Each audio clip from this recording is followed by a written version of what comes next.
ಒಬ್ಳು ಕೆಲ್ಸದವಳಷ್ಟೇ. ಅವಳು ಮನೆ ಬಿಟ್ಟು ಹೋದ್ಲು ಅಂತ ಇಷ್ಟೆಲ್ಲ ತಲೆ ಕೆಡಿಸ್ಕೊಳ್ಳೋ ಅಗತ್ಯ ಇಲ್ಲ. ನಾ ಹೇಳಿದ್ ಸರಿ ಅಲ್ವಾ ವೇದಾಂತ್? ಇಲ್ಲ, ಸರಿ ಇಲ್ಲ.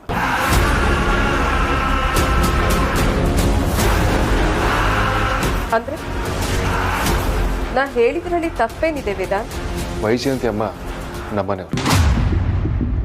ಅವರ ಮನೆಯವರಾಗಬೇಕು ಅಂದರೆ ಈ ಮನೇಲೇ ಹುಟ್ಟಬೇಕು ಅಂತ ಏನಿಲ್ಲಮ್ಮ.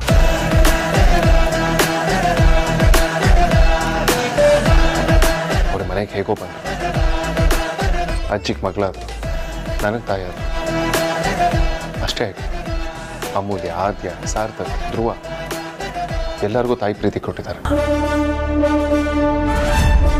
ಅವ್ರ ಬಗ್ಗೆ ನೀವು ಹಗುರವಾಗಿ ಮಾತಾಡೋದು ನನಗೆ ಇಷ್ಟ ಆಗಲ್ಲಮ್ಮ. ಒಂದ್ಸಲ ಅವ್ರು ನಮ್ಮ ಅಂತ ಕನ್ಸಿಡರ್ ಮಾಡಾದ್ಮೇಲೆ ಅವರ ಮನೆ ಕೆಲಸವ್ರ ಥರ ಹೇಗೆ ನೋಡೋದು ಹೇಳಿ?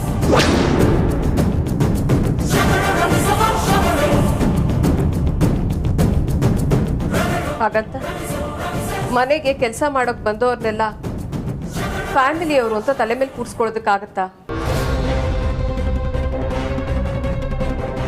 ಈಗಿನ ಸರ್ಕಮ್ಸ್ಟಾನ್ಸೇ ನೋಡು.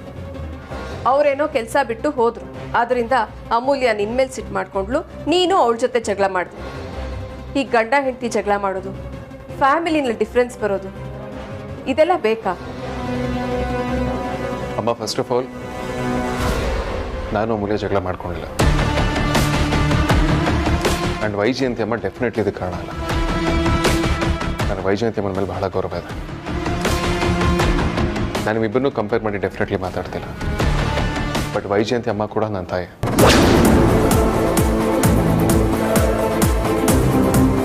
ಏನೋ ಬ್ಯಾಡ್ ಸಿಚುವೇಶನ್, ಅವ್ರ ಮನೆಯಿಂದ ಹೊರಗೆ ಹೋಗಾಗಿದೆ ಅಷ್ಟೇ. ಇದೇ ನಾವು ಯಾವುದೂ ತಲೆಯಲ್ಲಿಟ್ಕೊಳ್ದೆ ಅವ್ರು ಕೊಡಬೇಕಾಗಿರೋ ಗೌರವನ ಕೊಡೋಣ.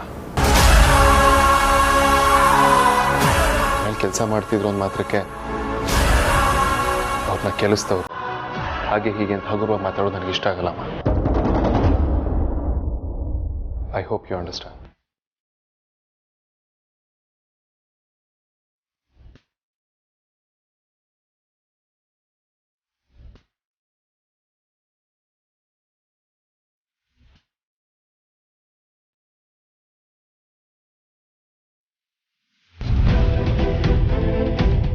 ಏ ಮುದುಕಿ, ನನ್ನ ಮೇಲೆ ವೇದಾಂತ್ಗೆ ಚಾಡಿ ಹೇಳ್ತೀಯಾ? ಆ ವೈಜಯಂತಿ ವಾಪಸ್ ಬಂದ್ಬಿಡ್ತಾಳೆ ಅಂತ ಅನ್ಕೊಂಡಿದ್ಯಾ? ಯಾವುದೇ ಕಾರಣಕ್ಕೂ ಮತ್ತೆ ಅವಳಿ ಮನೆಗೆ ಕಾಲಿಡಲ್ಲ. ಇದ್ಮೇಲಿದೆ ನಿನಗೆ ಹಬ್ಬ.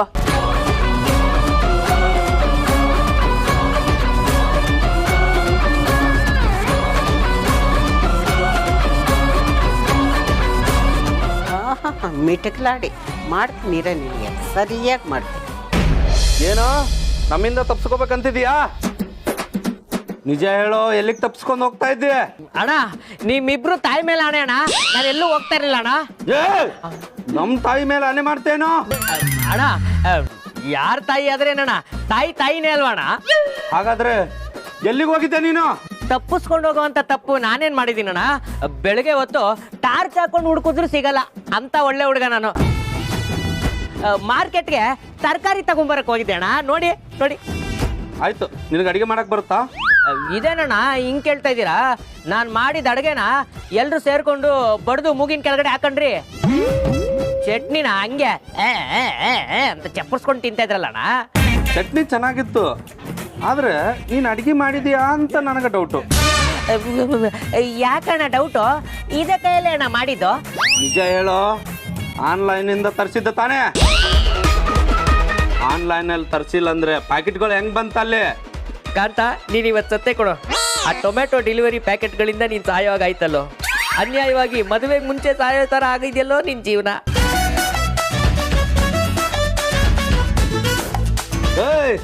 ಹೇಳೋ. ಅದು ಅದು ಅದು ಅಣ್ಣ, ನಾನೇ ತಪ್ಸಿದ್ದು. ನಿನ್ ಬಂಡವಾಳ ಎಲ್ಲ ಆಚೆ ಬಂತು ಅಂತ ಭಯನಾ? ಹೇಳ್ತೀಯ ಅಥವಾ ಚುಚ್ಚು ಸಾಯಿಸ್ರ? ಚೂರಿ ಚಿಕ್ಕಣ್ಣ, ಈ ಚಾಕು ತರಕಾರಿ ಕಟ್ ಮಾಡಕ್ಕಾಗತ್ತಣ್ಣ? ಒಳಗಡೆ ಇಟ್ಕೊಳ್ಳೋಣ. ಅದು ಪಾರ್ಸಲ್ನ ನಾನೇ ತರಿಸಿದ್ದು. ಯಾಕಣ್ಣ, ಏನಾಯ್ತೀಗ? ಆನ್ಲೈನಲ್ಲಿ ತರಿಸ್ಬಿಟ್ಟು ನಾನೇ ಅಡಿಗೆ ಮಾಡಿದ್ದಂತ ಬೇರೆ ಹೇಳ್ತೀಯ? ಇಲ್ಲೇ ನಿಮ್ಗೆ ಕ್ಲಾರಿಟಿ ಮಿಸ್ ಆಗಿರೋದು. ಅದು ಪಾರ್ಸಲ್ ತರಿಸ್ಕೊಂಡಿದ್ದು ನಾನು ಊಟ ಮಾಡಕಣ. ನಾವು ಮಾಡಿರೋ ಅಡುಗೆ ನಾವೇ ತಿಂದ್ರೆ ಏನ್ ಚೆನ್ನಾಗಿರುತ್ತೆ ಹೇಳಿ? ಏನ ನೀನ್ ಅಡಿಗೆ ಮಾಡಿದ್ ನೀನೇ ತಿನ್ನಲ್ವಾ? ಯಾಕೆ? ಅಣ್ಣ, ನಾನು, ನಮ್ಮಪ್ಪ, ನಮ್ಮ ಅಣ್ಣ, ನನ್ನ ತಮ್ಮ, ನನ್ನ ತಂಗಿ, ನಮ್ಮ ಮಾವನ ಮಗ, ಅವನ ಹೆಂಡತಿ, ಅವನ ತಮ್ಮ, ಎಲ್ಲ ನಮ್ಮ ಮನೇಲಿ ಅಡುಗೆ ಮಾಡೋರೇ ಅಣ್ಣ ಇರೋದು.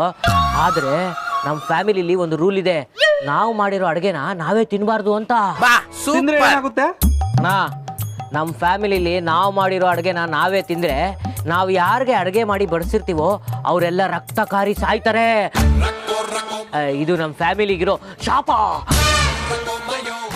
ಇವ್ನು ಎದುರಿಸ್ತಾನ ಕಣೋ. ನಾನು ಎದುರಿಸ್ತಾ ಇದ್ದೀನಾ? ಸರಿ, ಹಂಗಿದ್ರೆ ಇವತ್ತು ನಾನು ಮಾಡಿರೋ ಅಡುಗೆನ ನಾನೇ ತಿಂತೀನಿ, ನೀವು ತಿನ್ನಿ. ನೀವುಗಳೆಲ್ಲ ರಕ್ತ ಕಾರಿ ಸತ್ತೋಗ್ತೀರಾ, ನಾನು ಆರಾಮಾಗಿರ್ತೀನಿ. ಸರಿ, ನೀನು ಒಳಗೋಗು.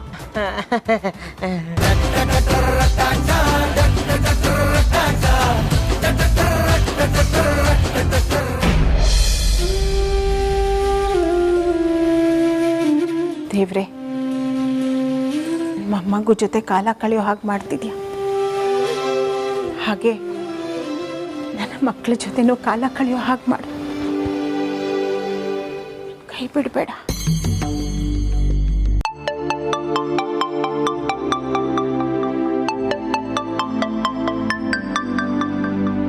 ಇಷ್ಟೊತ್ತಿನಲ್ಲಿ ಯಾರ ಫೋನು? ಹಲೋ, ಯಾರು?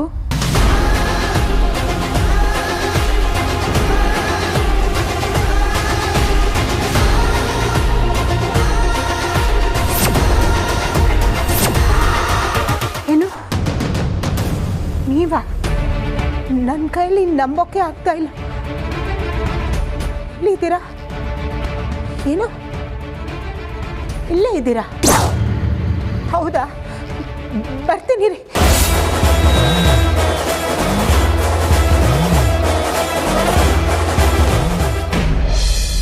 ಈ ಅಮ್ಮ ಹೇಳಿದ ಇಂಗ್ರೀಡಿಯೆಂಟ್ಸ್ನೆಲ್ಲ ಹಾಕಾಯ್ತು. ಇನ್ನೊಂದು ಸ್ವಲ್ಪ ಹೊತ್ತಲ್ಲಿ ಟೀ ರೆಡಿ ಆಗುತ್ತೆ. ಅಲ್ಲ, ನಾನು ಆನ್ಲೈನಲ್ಲಿ ನೋಡಿಕೊಂಡು ಟೀ ಮಾಡ್ತಾ ಇದ್ದೀನಿ, ಈ ನನ್ನ ಮಕ್ಕಳು ಅದನ್ನು ಘಟ ಘಟ ಅಂತ ಕುಡಿತಾ ಇದ್ದಾರೆ. ನಾನು ಅಷ್ಟು ಚೆನ್ನಾಗಿ ಟೀ ಮಾಡ್ತಾ ಇದ್ದೀನ? ಈ ವಸಿಷ್ಠ ಫ್ಯಾಮಿಲಿಯವ್ರ ಹತ್ರ ಎಣಗೋ ಬದಲು ಸುಮ್ಮನೆ ನಾನೊಂದು ಟೀ ಅಂಗಡಿ ಓಪನ್ ಮಾಡ್ಕೊಂಡಿದ್ರೆ ಎಷ್ಟೋ ಚೆನ್ನಾಗಿರ್ತಿತ್ತು. 1 to 2 ದುಡಿಬೋದಿತ್ತು. ಈ ಜೀವ ಭಯನೂ ಇರ್ತಾ ಇರಲಿಲ್ಲ. ಹೌದು, ಜೀವ ಭಯ ಅಂತ ಇದ್ದಂಗೆ ಜ್ಞಾಪಕ ಬಂತು. ಮೊದಲು ಈ ಸೂರ್ಯನಾರಾಯಣ ಅವರು ಎಲ್ಲಿಂದ ಬಂದರು, ಎಲ್ಲಿದ್ರು ಅಂತೆಲ್ಲ ತಿಳ್ಕೋಬೇಕು. ತಿಳ್ಕೊಂಡಿಲ್ಲ ಅಂದರೆ ನಾನು ಇಲ್ಲಿಂದ ತಪ್ಪಿಸ್ಕೊಳಕ್ಕಾಗಲ್ಲ. ಇಲ್ಲಿಂದ ತಪ್ಪಿಸ್ಕೊಂಡಿಲ್ಲ ಅಂದರೆ ನಾನು ಹುಡ್ಕೊಂಡಿರೋ ಹುಡುಗಿಗೆ ಪ್ರಪೋಸ್ ಮಾಡೋಕ್ಕಾಗಲ್ಲ. ಪ್ರಪೋಸ್ ಮಾಡಿಲ್ಲ ಅಂದರೆ ಮದುವೆ ಆಗಲ್ಲ. ಮದುವೆ ಆಗಿಲ್ಲ ಅಂದರೆ ಮಕ್ಕಳಾಗಲ್ಲ. ಮಕ್ಕಳಾಗಿಲ್ಲ ಅಂದರೆ ಈ ಜನ್ಮನೇ waste. The legend, the great Lakshmikanthan ವಂಶ ಮುಂದುವರಿಯಲ್ಲ, ಇಷ್ಟಕ್ಕೆ ನಶಿಸಿ ಹೋಗುತ್ತೆ.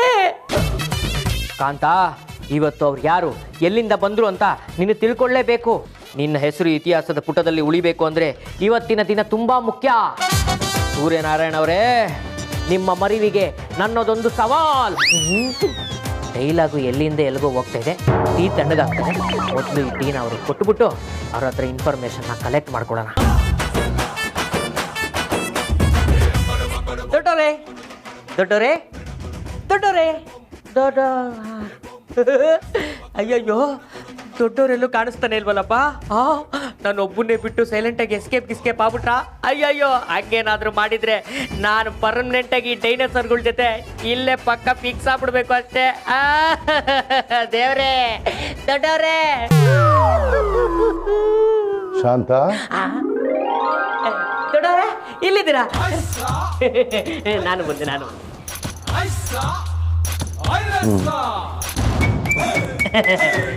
ತಗೊಳ್ಳಿ, ಟೀ ಕುಡಿರಿ.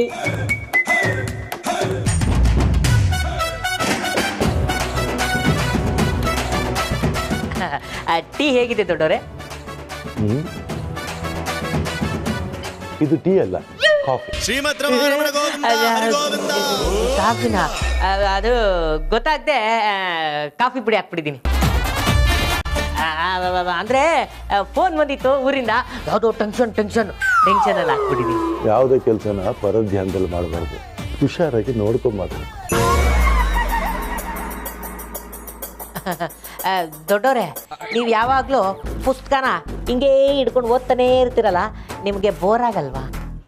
ಪುಸ್ತಕ ಓದೋದು ಬೋರ್ ಆಗೋದಕ್ಕಲ್ಲ, ನಮ್ಮಲ್ಲಿರೋ ಬುದ್ಧಿನ ಬೆಳೆಸ್ಕೊಳ್ಳೋದಕ್ಕೆ, ವಿಷಯನ ತಿಳ್ಕೊಳ್ಳೋದಕ್ಕೆ, ಜ್ಞಾನ ಸಂಪಾದನೆ ಮಾಡೋದಕ್ಕೆ. ಜ್ಞಾನ ಸಂಪಾದನೆನ ಅದು ಏನೋ ಗೊತ್ತಿಲ್ಲಪ್ಪ, ಎಲ್ಲಿರುತ್ತೆ ಅಂತಲೂ ಗೊತ್ತಿಲ್ಲ. ಆದರೂ ನಿಮ್ಮ ಪುಸ್ತಕದ್ದು ಟೈಟಲ್ಗಳು ನೋಡಿದ್ರೇ ನನಗೆ ನಿದ್ದೆ ಬಂದ್ಬಿಡುತ್ತೆ. ಹೌದಾ? ಯಾಕೆ? ಅಯ್ಯೋ ಬಿಡಿ ದೊಡ್ಡವ್ರೆ, ಅದು ಒಂದು ದೊಡ್ಡ ಕತೆ. ಇವಾಗ ಅದನ್ನೆಲ್ಲ ಹೇಳೋಕ್ಕಾಗಲ್ಲ. ಅಂದಾಗೆ ನಿಮಗೆ ಫೇವ್ರೆಟ್ ಸಿನಿಮಾ ಯಾವುದು? ಫೇವ್ರೇಟ್ ಅಂತ ಯಾವುದೂ ಇಲ್ಲ, ಕನ್ನಡದ ಎಲ್ಲ ಸಿನಿಮಾ ನೋಡ್ತೀನಿ. ಅಂದಾಗೆ ನೀನು? ದೊಡ್ಡವ್ರಿಗೆ ಕೋರ್ಟ್ ಸೀನ್ ತೋರಿಸಿದ್ರೆ ಮೋಸ್ಟ್ಲಿ ಹಳೇದೆಲ್ಲ ಜ್ಞಾಪಕ ಬರ್ಬೋದು. ನನ್ನ favourite cinema justice Jagapathi Babu. ತುಂಬ ಒಳ್ಳೆ ಸಿನಿಮಾ ಅದು. ಅದು ನಮ್ಮ ಸಾಹಸ ಸಿನಿಮಾ ವಿಷ್ಣುವರ್ಧನ್ ಸಾರ್ದಲ್ವಾ? ನೀವು ನೋಡಿದ್ದೀರಾ? ನೋಡಿದ್ದೀನಿ. ಅದರಲ್ಲೂ ಕೋರ್ಟ್ ಸೀನ್ ಇದೆಯಲ್ಲ, ನನ್ನ ಫೇವ್ರೇಟ್. ಯುಗ ಪುರುಷ ಸಿನಿಮಾಲಿ ಕೇಳಿ ಪ್ರೇಮಿಗಳೇ ಹಾಡು ಕೇಳಿ ರವಿ ಸರ್ಗೆಲ್ಲ ಹೆಂಗ್ ಜ್ಞಾಪಕ ಬಂತು, ಅದೇ ಥರ ಕೋರ್ಟ್ ಸೀನ್ ನೋಡಿ ನಮ್ಮ ದೊಡ್ಡವ್ರಿಗೂ ಎಲ್ಲ ಜ್ಞಾಪಕ ಬರ್ಬೋದು. ದೊಡ್ಡವ್ರೆ ಇರಿ, ಆ ಸಿನಿಮಾ ಹಾಕ್ಕೊಡ್ತೀನಿ ನನ್ನ ಮೊಬೈಲಲ್ಲಿ ನೋಡಿ. ಜಸ್ಟಿಸ್ ಜಗಪತಿ ಬಾಬು.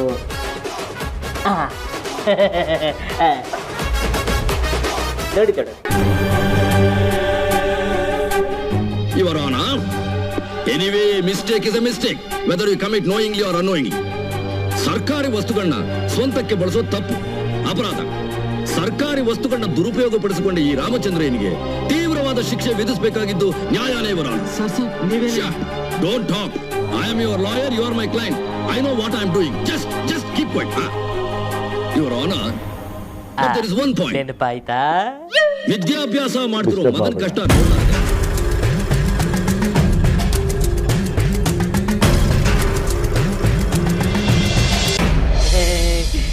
ಇವಾಗಾದ್ರೂ ನೆನಪಾಯ್ತಾ? ಏನೂ ಇಲ್ಲ. ಇದು ವರ್ಕ್ ಆಗ್ತಾ ಇಲ್ಲ ಅನ್ಸುತ್ತೆ, ಬೇರೆ ಕೋರ್ಟ್ ಸೀನ್ ಹಾಕೊಡೋಣ. ದೊಡ್ಡವ್ರೆ ಇದು ಬಿಡಿ, ಇನ್ನೊಂದು ಸೀನ್ ಹಾಕ್ತೀನಿ ಬಿಡಿ. ಈಗ ಅಣ್ಣವ್ರದ್ದು ಒಂದು ಸೀನ್ ಹಾಕ್ತೀನಿ ನೋಡಿ.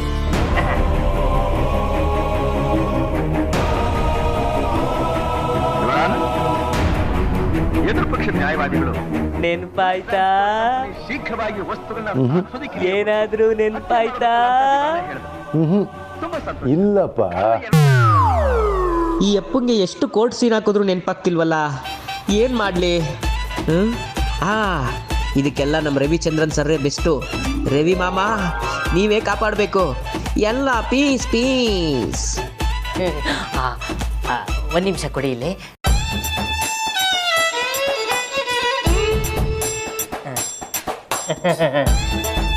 ಇದನ್ನ ನೋಡಿ. ಯುವರ್ ಆನರ್, ಈ ಕೇಸು ಬಡವರು ಕುಟುಂಬದಲ್ಲಿ ಜನಿಸಿದ ಮರ್ಯಾದಸ್ಥ ಇದು ಯುದ್ಧಕಾಂಡ ಸಿನಿಮಾ. ನಾನು ನೋಡಿದ್ದೀನಪ್ಪ, ಎಲ್ಲ ಸೀನ್ಗಳು ನೆನಪಿದೆ. Ravichandran acting super.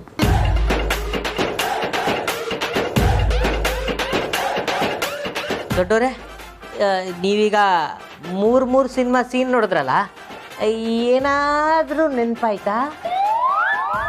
ಆಗ್ಲಿ ನೋಡ್ತಿದ್ದೀನಿ, ನೆನ್ಪಿಗೆ ಬಂತ ಅಂತಾನೆ ಇದೆಯಲ್ಲ, ಏನ್ ನೆನ್ಪಿಗೆ ಬರ್ಬೇಕಾಗಿತ್ತು? ಅಲ್ಲ ಅದು ಅಲ್ಲಪ್ಪ, ಆಗ್ಲಿಂದ ಮೂರು ಸಿನಿಮಾ ತೋರಿಸ್ದೆ, ಮಧ್ಯದಲ್ಲಿ ನೆನ್ಪಿಗೆ ಬಂತ ಅಂತ ಕೇಳ್ತಾ ಇದೆಯಾ? ನನಗೇನು ನೆನ್ಪಿಗೆ ಬರಬೇಕು? ಅಲ್ಲ, ನಿಮ್ಗೆ ಏನು ಬೇಕೀಗ? ಏನೂ ಇಲ್ಲ ದೊಡ್ಡವ್ರೆ. ನೋಡಿ.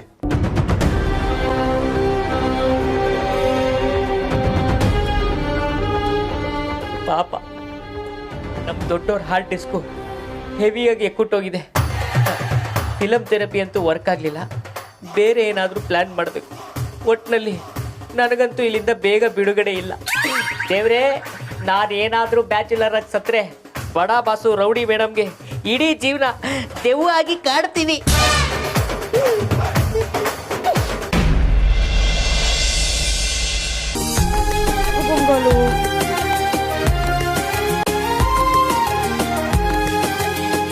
ಎಲ್ಲಿಗೆ ಹೋದ್ರು ವೈಜಯಂತಿ ಅಮ್ಮ?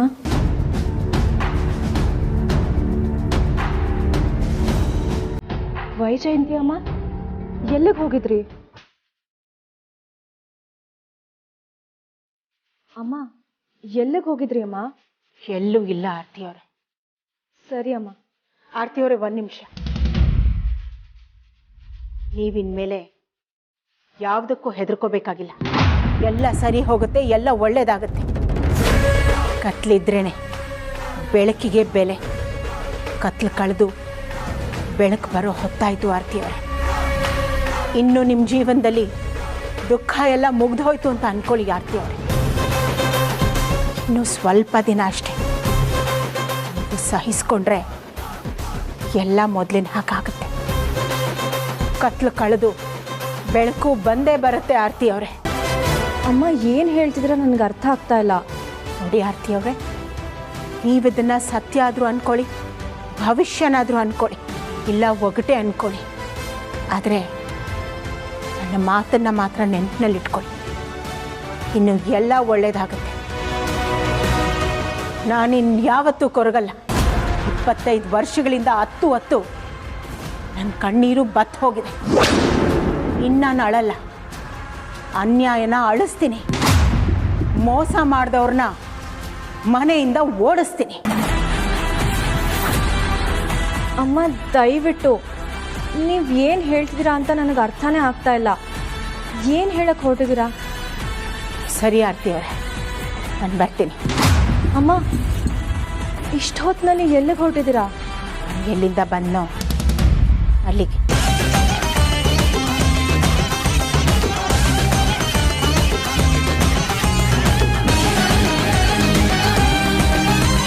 ವೈಜಯಂತಿ ಅಮ್ಮ ಏನು ಹೇಳಿದ್ರು ಅಂತ ನನಗೊಂಚೂರು ಅರ್ಥನೇ ಆಗಲಿಲ್ಲ.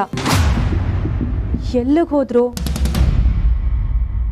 ಓ, ಅಜ್ಜಿ ಮನೆಗೆ ಕರೆದಿರ್ಬೇಕು, ಅಲ್ಲಿಗೆ ಹೋಗಿರ್ಬೇಕು ಅನ್ಸುತ್ತೆ.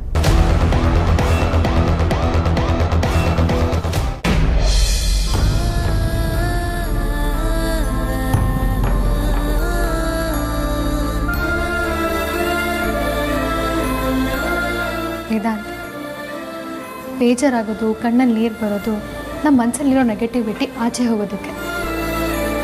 ಅದಕ್ಕೆ ಹೇಳೋದು, ಅಳು ಬಂದಾಗ ಹತ್ಬಿಡ್ಬೇಕು, ಕಂಟ್ರೋಲ್ ಮಾಡಬಾರ್ದು ಅಂತ. ಆಗ ಬೇಜಾರು, ಗಿಲ್ಟು ಎಲ್ಲ ಹೊಟ್ಟೋಗುತ್ತೆ. ನಾನೇ ಗಿಲ್ಟಲ್ಲಿದ್ದೀನಿ ಅಂತ ನಿನಗೆ ಯಾರು ಹೇಳಿದ್ದು? ನಿನ್ನ ನೋಡಿದ್ರೆ ಅರ್ಥ ಆಗುತ್ತೆ ವೇದಾಂತ್.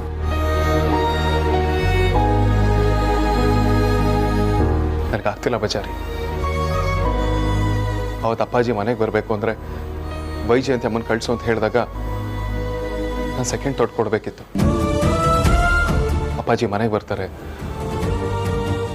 ಆದ್ಯ ಧ್ರುವ ಎಲ್ಲರೂ ಅಪ್ಪಾಜಿ ಬದುಕಿರೋ ವಿಷಯ ಗೊತ್ತಾಗಿ ಖುಷಿ ಪಡ್ತಾರೆ ಅನ್ನೋ ಆಸೆಲಿ ವೈಜಯಂತಿ ಅಮ್ಮನ ಹಿಂದೆ ಮುಂದೆ ಯೋಚನೆ ಮಾಡದೆ ಕಳಿಸ್ಬಿಟ್ಟೆ. ಈಗ ಸಂಕಟ ಆಗ್ತಿದೆ. ವೇದಾಂತ್, ಅವತ್ತಿನ ಪರಿಸ್ಥಿತಿ ಏನೋ ಹಾಗಿತ್ತು, ಮುಂದೆ ಏನು ಮಾಡ್ಬೋದು ಅಂತ ಯೋಚನೆ ಮಾಡು. ವೈಜಯಂತಿ ಅಮ್ಮನ ಮನೆಗೆ ವಾಪಸ್ ಕರ್ಕೊಂಬರೋಣವಾ? ವೈಜಯಂತಿ ಅಮ್ಮನಿಗೆ ನನ್ನ ಮೇಲೆ ಸಖತ್ ಕೋಪ ಇರುತ್ತೆ ಮೂಲ್ಯ.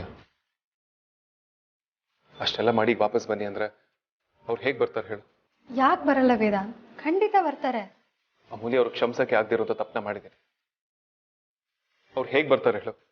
ವೇದಾಂತ್, ಮಕ್ಕಳು ತಂದೆ ತಾಯಿ ಮಾಡಿರೋ ತಪ್ಪನ್ನ ಕ್ಷಮಿಸ್ತೇ ಇರ್ಬೋದು, ಆದರೆ ತಂದೆ ತಾಯಿ ಮಕ್ಕಳು ಮಾಡಿರೋ ತಪ್ಪನ್ನ ಕ್ಷಮಿಸಿ ಮತ್ತೊಂದು ಚಾನ್ಸ್ ಕೊಟ್ಟೇ ಕೊಡ್ತಾರೆ. ಆದರೆ ನಾವು ಅವ್ರು ಕೊಡೋ ಮತ್ತೊಂದು ಅವಕಾಶನ ಮಿಸ್ಯೂಸ್ ಮಾಡ್ಕೋಬಾರ್ದಷ್ಟೇ. ಹಾಗಾದ್ರೆ ನನ್ನ ಅಮ್ಮನ ಕರೆದ್ರೆ ಅವ್ರು ಖಂಡಿತವಾಗ್ಲೂ ಬರ್ತಾರೆ ಅಂತ? ಡೌಟೇ ಬೇಡ ವೇದಾಂತ್, 100% ಬಂದೇ ಬರ್ತಾರೆ.